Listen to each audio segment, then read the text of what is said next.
I think we're not paying enough attention to infrastructure behind the biggest stablecoins on the market. That used to be the thing that my go-to response to what is the biggest risk in crypto for some time ago was Binance. I don't think it's Binance anymore. I think one of the largest stablecoin depegging or something else breaking down is the biggest risk. We are recording this on 9th of June. We just saw a Circle IPO last week. And there are ways of creating institutional grade infrastructure, but not everything out of that, what is it by now, 300, 400 billion stablecoin market cap out there, which is built to the degree that we would be used to in traditional finance for that type of money sitting on top of it. I think when you look at the way cross-chain operations of stablecoins are working, bridges, issuance, or minting in crypto terms, I think we should be paying closer attention to it. I think we should discuss it more. I think we should bring it to the forefront of everybody's attention, because that's where the biggest risk probably is.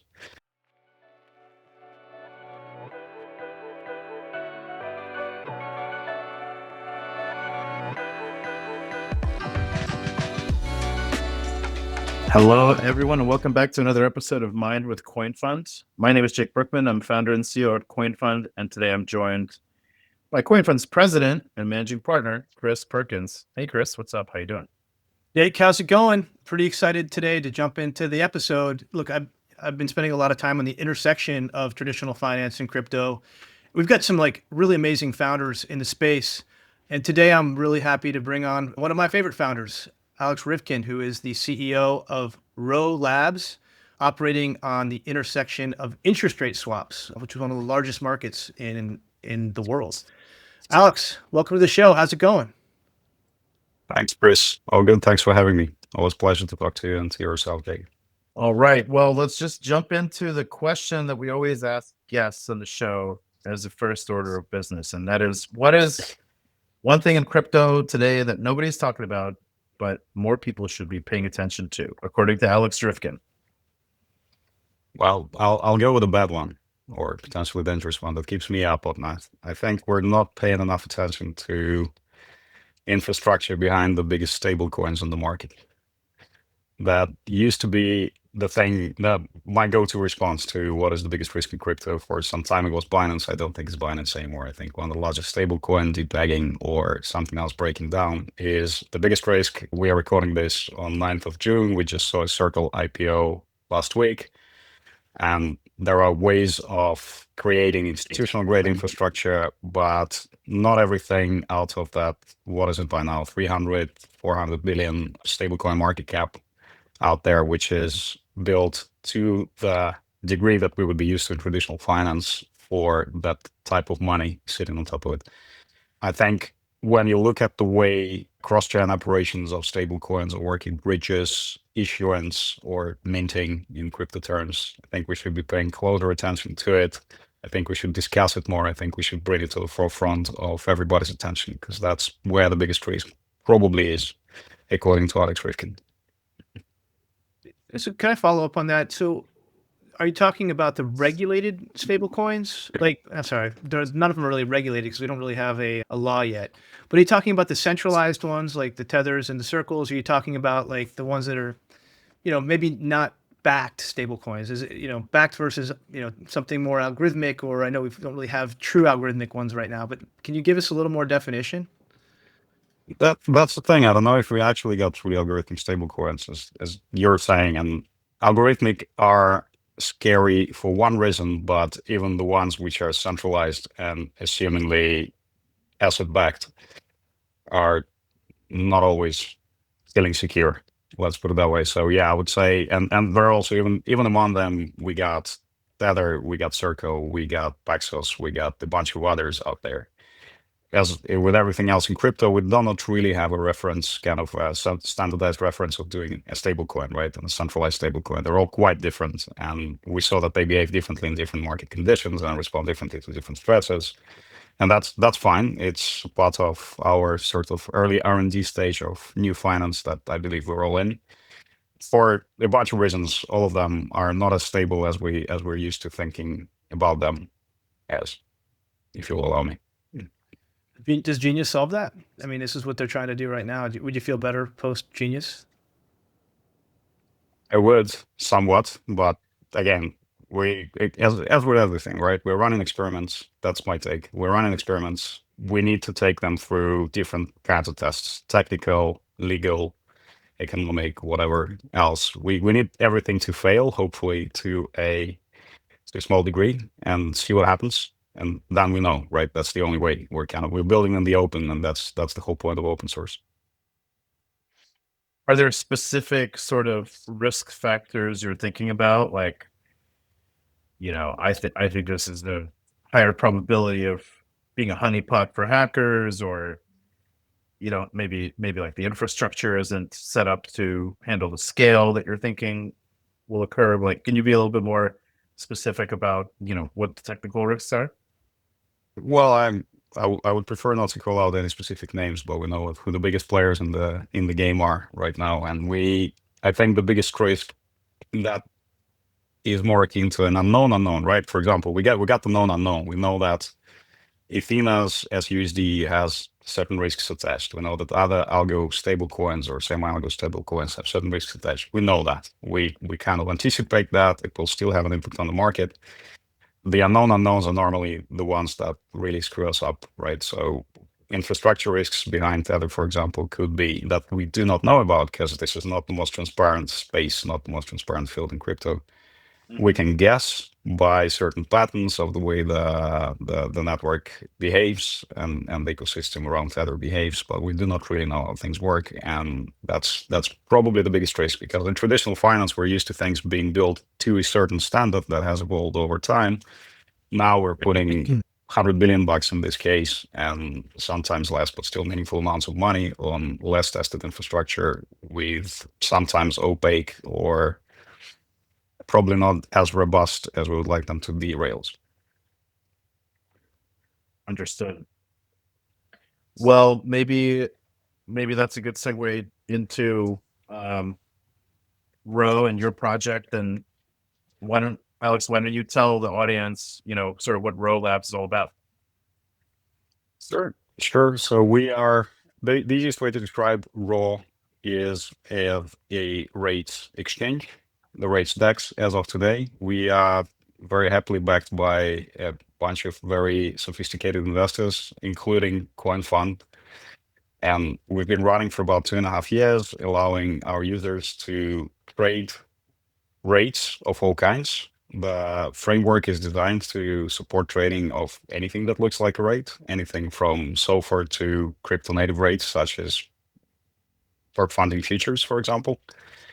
And in our current product, about 90% of the volume is actually coming from trading of funding on perpetual futures on major centralized exchanges, which happens to be probably the biggest source of yield in crypto as well for a very long time. Now we see that structure of that market changing a little bit, but that creates demand for things like fixed bases or other types of hedges around trading perps.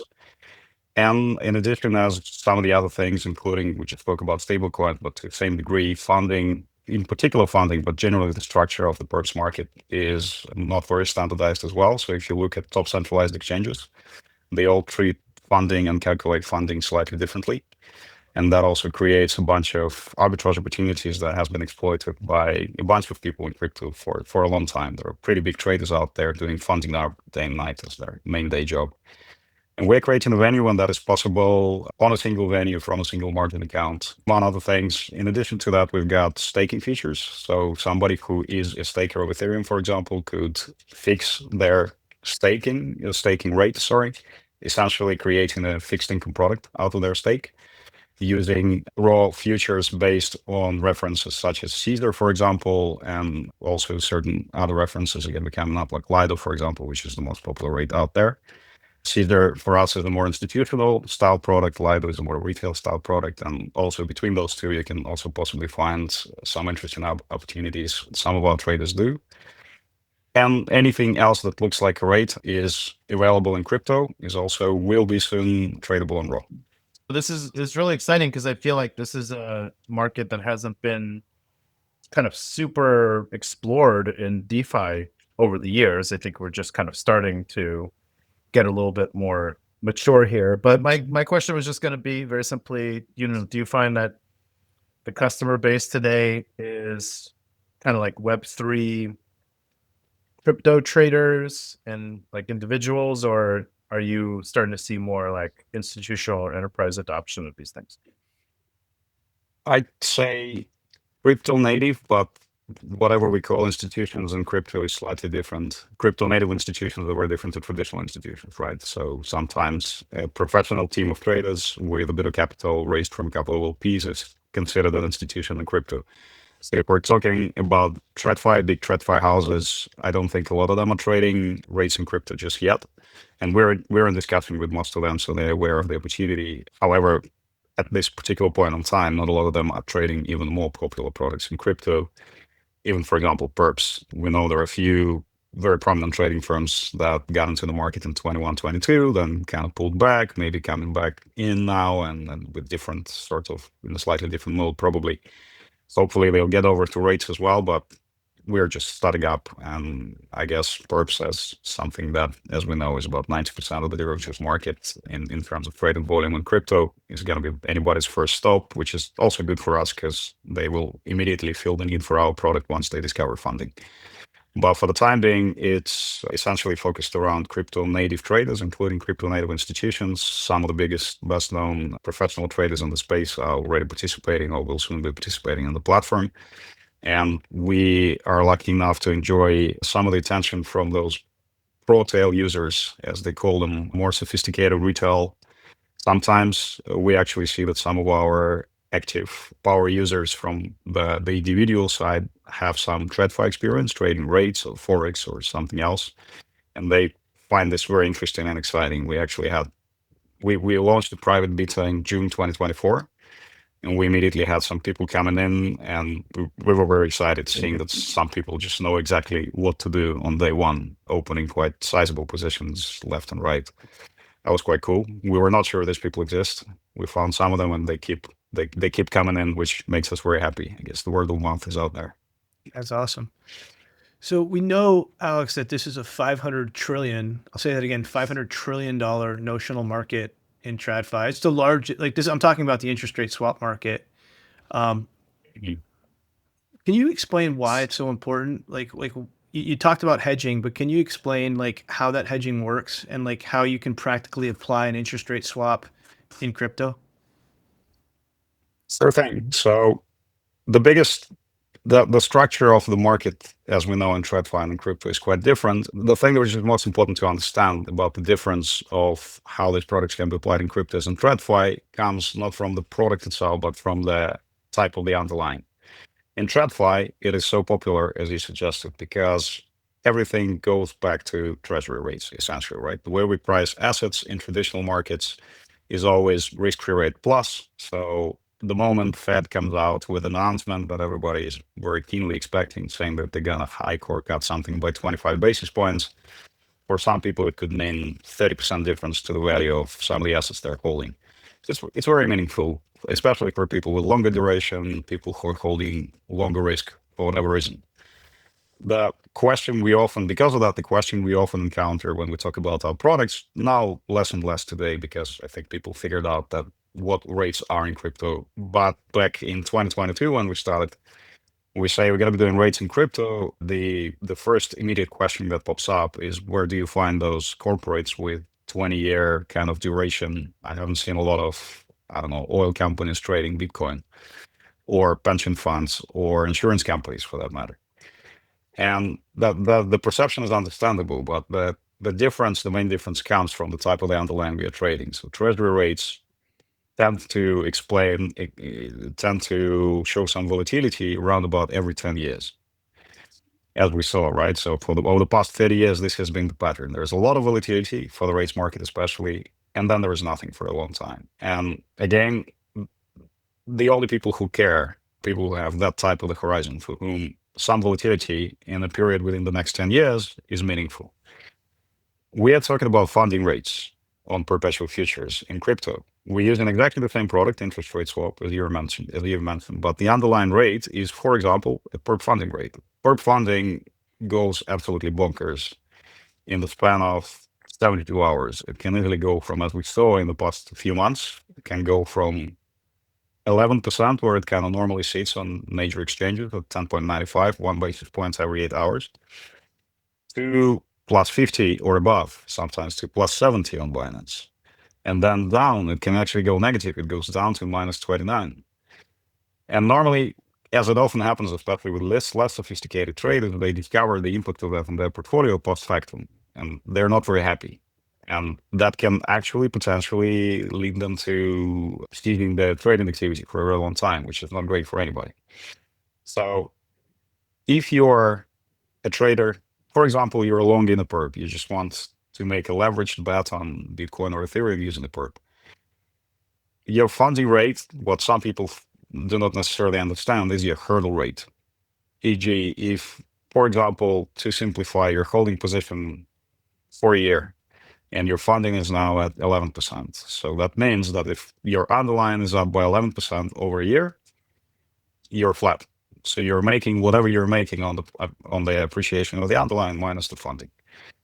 When funding goes up to 50%, suddenly you're wiped. If it's sat at around about that position, that level for a while, you're essentially flat. And we saw very few years when annualized performance of major cryptocurrencies has been above that level, right? So pretty much whatever holding period you're talking about, if the funding is around about 30, 40, 50%, it's really hard to make money on a long position on perps. If you're short, as for example, what all the basis traders are, and now we see basis coming out in very different shapes and forms. So it can be straight basis, somebody just opening, like a hedge fund is opening a position, or a retail trader is opening a position. It could be tokenized basis, like we saw some major players like Athena, and there are lots of clones of Athena now on every network coming up with tokenized basis trades. So that impacts the holders of that tokenized, whatever the means of tokenization are. For example, in Athena's case, it's their tokenized internet bonds or dollar or whatever it is, essentially a stable coin or something else. It also impacts the project itself, because for somebody like Athena, going from plus 30% yield to something like plus 4%, now it sits around about 7%, and it tends to fluctuate in that range, can be massive. Like Athena got away with it because they were pretty much the only one in the market with that trade at the time. Now they got major competitors, the money's going to get less sticky, so everybody's concerned about the potential bank run when the yields drop, and as we discussed, yield can actually even go negative. So for a project that's running something like that, essentially for a trader that runs a big book of tokenized or straight up basis, that's a no-brainer. It's also very cheap, by the way, to manage that risk. So in essence, the biggest advantage is that we're using the same products, which are very well researched and very familiar and massive in terms of open interest in TradFi, and they happen to be the best and the cheapest way to hedge against any rate risk. And the main difference is that our underlying is way more volatile, and the nature of the risks is way more short term, and you do not actually need the type of long duration to be interested in that product. Just one follow-up. You talked a little bit about duration at the end. How far out do you see these curves going? So how far out in the future can you hedge? I imagine over time, it'll go further out on the curve. So for example, in dollars and TradFi, you can go out 50 years. Like, I don't know how you go out 50 years on an industry that's like, not that old. So how do you think about that? And is that an impediment, or is that an opportunity? I think it's an opportunity. We know that from our experience, majority of demand has been in the front month, which mimics what we see on CME, for example, right? On futures on CME. I think it's just the easier, simple way to kind of familiarize yourself with a new asset class, with a new type of trade. It's cheaper. It's not as risky. It still has, because it's still not a massively, for example, if you're doing it for speculative purposes, it's still not a massively competitive market. So you can make a decent amount of money without exposing yourself to excessive risks. So the front month tends to be the most popular. We tried going as far as 6 months. We didn't see a lot of requests for 6 months or longer. The most popular ones are 1 to 3 months for the time being. We're also thinking about some of the shorter maturities. We want to explore sometimes, occasionally we hear someone asking for like weeklies or something like that. So we want to explore that too. I think you're absolutely right that as the time passes, as you're bootstrapping the curve basically without having a solidified front one that people can rely upon, right? It's really hard to build the next one for 3 months, for example. So it tends to build itself over time. I don't know if we'll go to 50 years, but I think multiple years we can definitely reach. I think it's meaningful for crypto traders, especially if we're talking about the staking rate, for example, which you're very familiar with.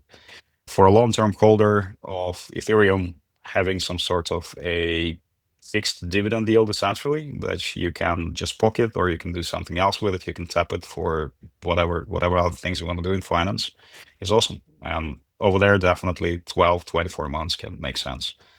Perhaps we'll see 6 to 12, and then hopefully a little bit further out.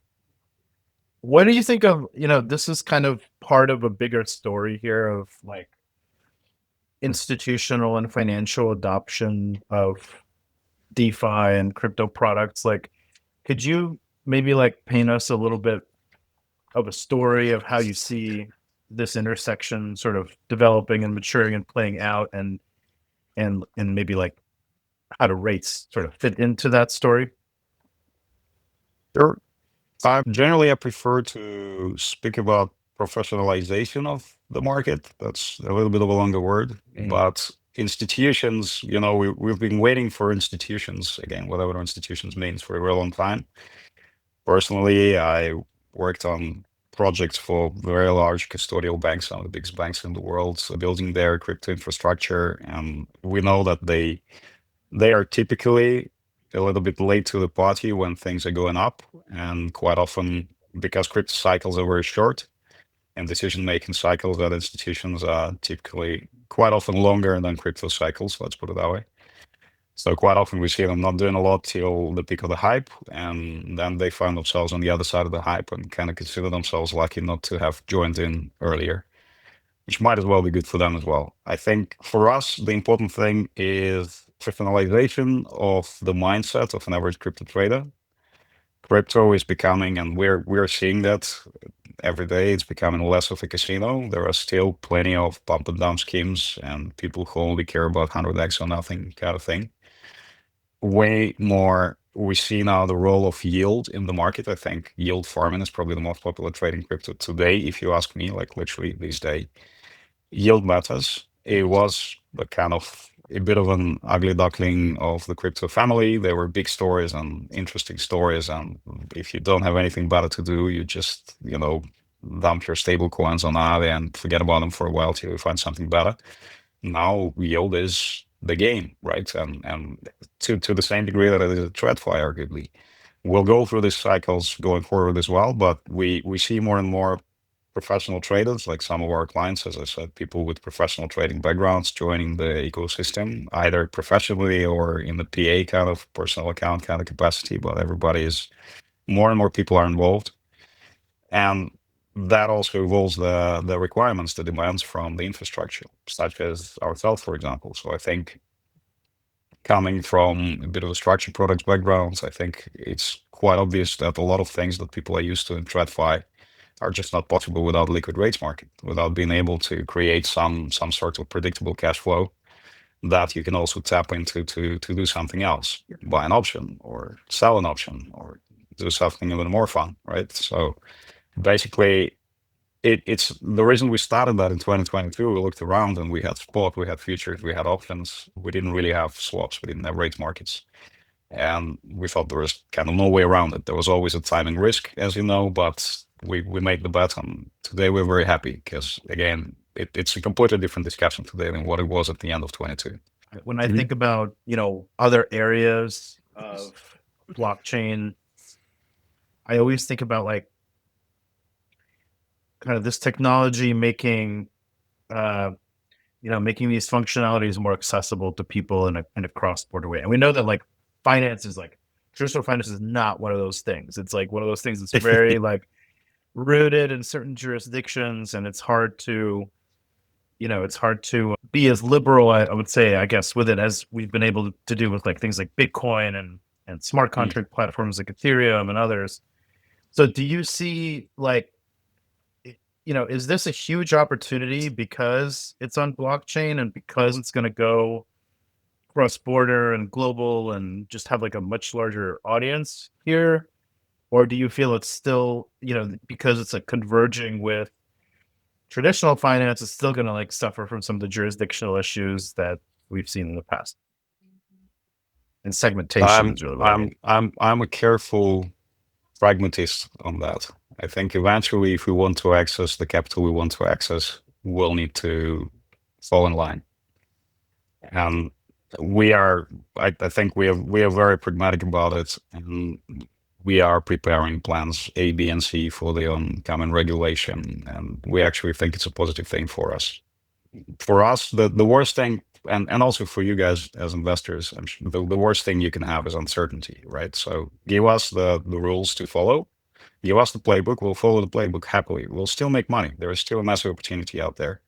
We'll find a way to operate. We'll find a way to fulfill our clients' requirements. It's not going to be as much fun for some of the people who are not used to it. We are. That's cool. We can do that. I think there are other advantages to having it on blockchain rails than just jurisdictional, right? Right now, granted, DeFi is especially DeFi for spot, for example, some of the more kind of well-trodden trades. It's a bit of a jurisdictional or regulatory arbitrage. You don't have to pass the KYC as long as your wallet is all right. You can participate. It's just easier that way. It's a faster onboarding, if anything. It's not anything else. I actually know very few people who use DeFi primitives, but not centralized exchanges, right? So if you can pass KYC on Binance, on Bybit, you're basically using Uniswap, for example, just because sometimes it's more convenient than sending the money to the exchange, or cheaper, or whatever else.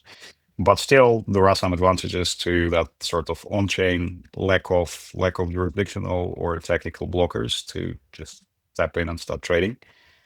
That might actually go away. I do think that centralized and decentralized worlds will converge. So one of the things we're very excited about, and we're also kind of actively looking at, is the whole CDFI movement. I don't see why, for us, for example, you trade everything, you trade and settle your trades on chain.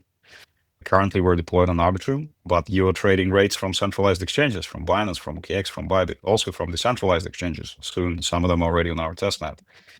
And we do not see the necessity to lock ourselves into this sort of only on-chain world, right? It's technically a little bit more complex. Okay, fine, we can do that.